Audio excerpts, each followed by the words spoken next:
you don't know what those are, we'll get to them.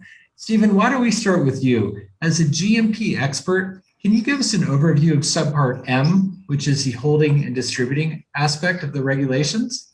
Yeah, Subpart M, 21 CFR Part 111, we're specifically speaking about, and the Subpart M is contains that you must follow written procedures for holding and distributing operations.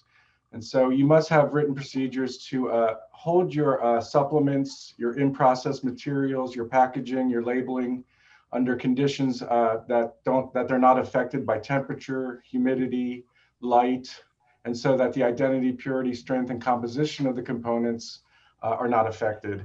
So things you may want to consider here is that, is your facility constructed properly to prevent the humidity and temperature? Do you have temperature controlled warehouse?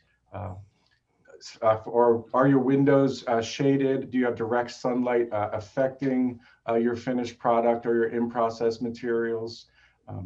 These are things you might want to consider, and it's really part of your prerequisite programs in your GMP compliance. So these are things that if you don't have a facilities maintenance person, you may want to consider that or put that hat on to make sure that your facility is constructed to prevent the degradation of your materials. Also in Subpart M is also, like I mentioned, your packaging and your labeling. So you want to make sure if you're storing pre-printed labels or containers or packaging that they're held under conditions that they're not affected to mix-ups or degradation. One thing I would highly recommend is having a quarantine area in your facility, and that your cases of labels and your cases of in-process materials are labeled properly with a name and a lot number.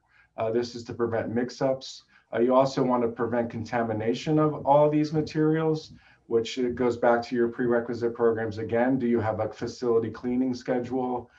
Do you have a pest control program in place? And these are things that the FDA is going to be looking at. They're going to be looking at written records to make sure that you're adhering to this part of the regulations. This subpart also covers how you hold your reserve samples.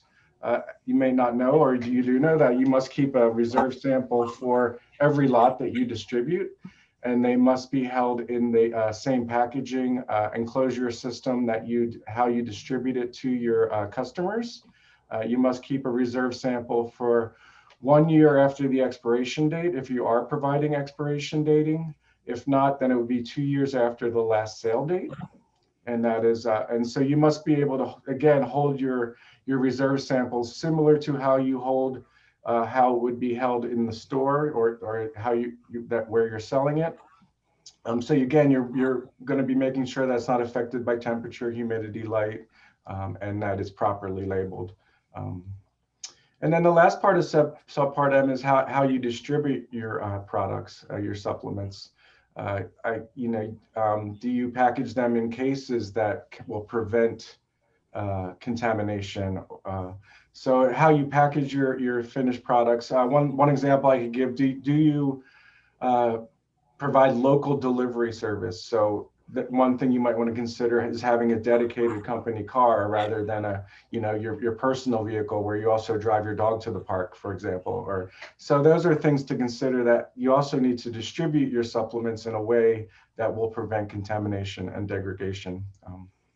I think that's pretty much a good overview of Subpart M. You'll need to have written documents and to present to the FDA to show compliance.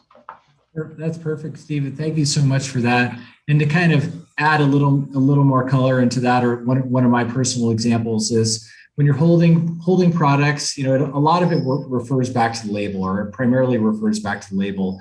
If your label says hold in a cool, dark place, that's your specifications for holding it.